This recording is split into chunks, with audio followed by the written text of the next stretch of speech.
I love it here. This is the green belt, the Oak Ridges moraine. The landscape is gorgeous, and apparently a lot of wild animals feel the same way. I bike here in the summer and walk on foot in the wintertime.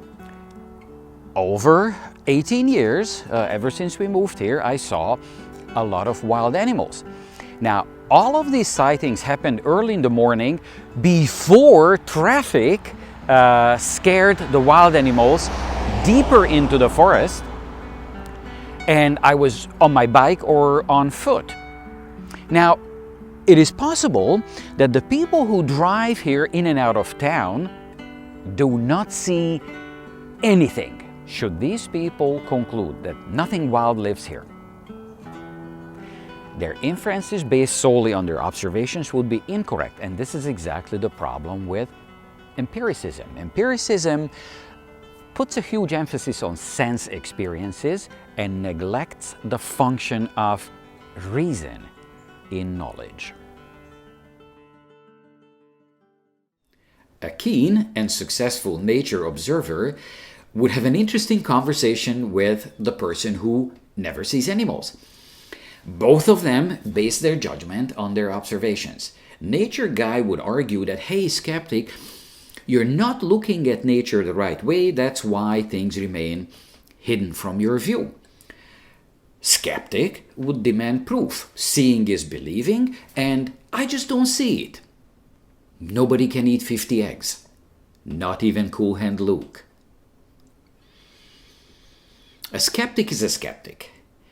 These people are typically hard to move, hard to convince, they're stubborn, they're set in their ways. Skepticism is an attitude. In the story of the 6 blind men, each of the men touches a different part of the elephant, but none of them sees the big picture.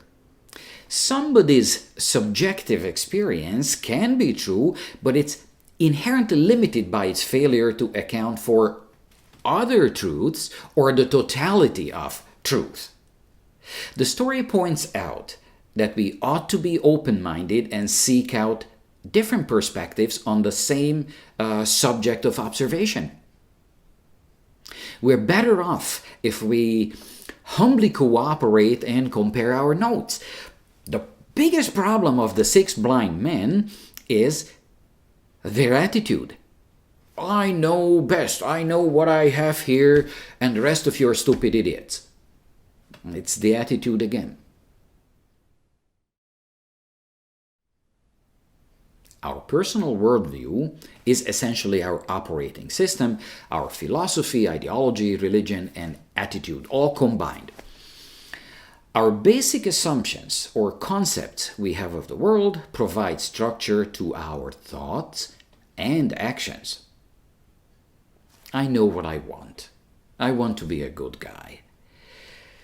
In my video on faith, I listed my guiding principles: cannot act selfishly, have to give back, support others, respect the people who raised me, follow a reliable moral compass, and have the integrity to act on principles.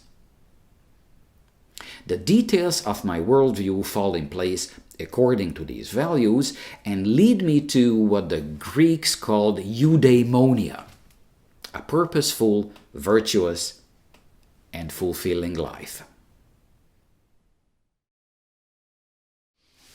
So, what happens when a not-so-virtuous person does something selfish and obviously bad and hurts other people?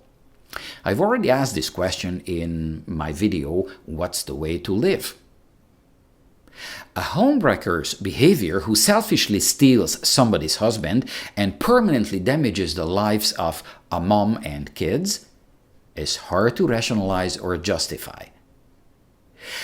Yet, amazingly, these individuals are masters of explaining things away. Our homewrecker will claim that her worldview was determined by the following. My mom partied till she was 40. She still hooks up. She taught me how to have fun. Her wisdom for me was just have birth control and learn many tricks. My teachers told me that I need to shatter the glass ceiling. If I'm a badass player in a male-dominated industry, I'm a hero. What did I learn from the strong female characters in movies? I learned that men are pigs, and certainly I've seen a lot. They deserve to be used and exploited. I can outsmart, outfight, and outdrink them. I survive in a dog-eat-dog world. I stole another woman's husband, so what? She will learn to fend for herself. Nowadays, it's not a big deal to be a single mom. Moral standards. Moral standards.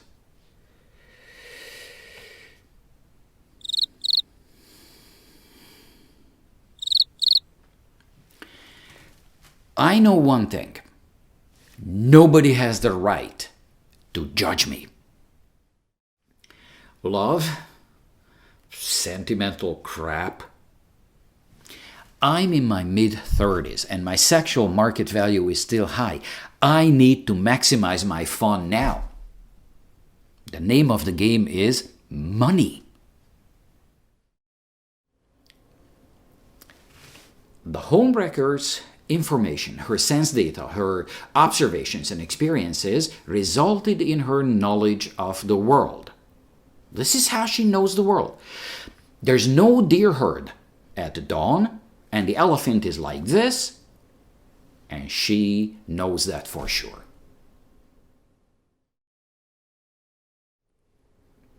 Is the homewrecker guilty? Can she claim that she didn't know that this sort of behavior was frowned upon? It's come to my attention that you and the cleaning woman have engaged in sexual intercourse on the desk in your office. Is that correct?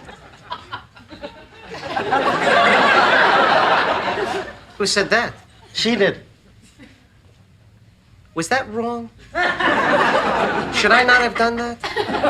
I tell you, I gotta plead ignorance on this thing, because if anyone had said anything to me at all when I first started here that sort of thing was frowned upon, you know, because I've worked in a lot of offices, and I tell you, people do that all the time.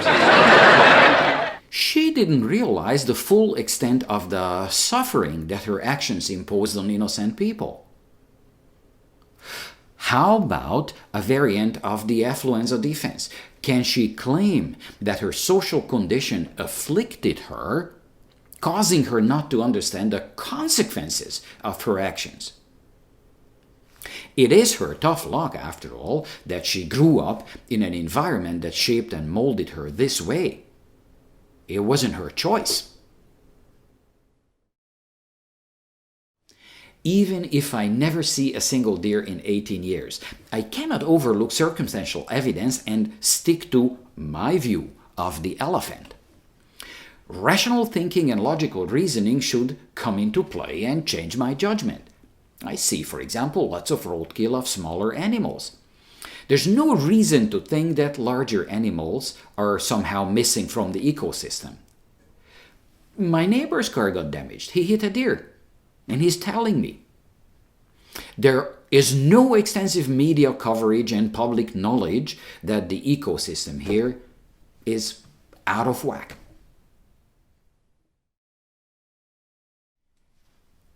Nobody grows up and lives in complete isolation. We find out in kindergarten that if we hurt other kids, they're not going to like it. We keep witnessing how and why others get in trouble.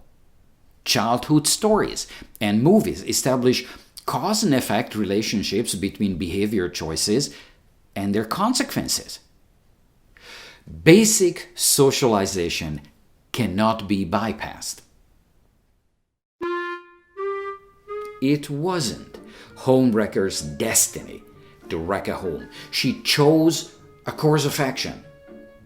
And she cannot just cherry-pick observations that seem to justify her worldview and selfish actions. Just like her nihilist friend, she's guilty.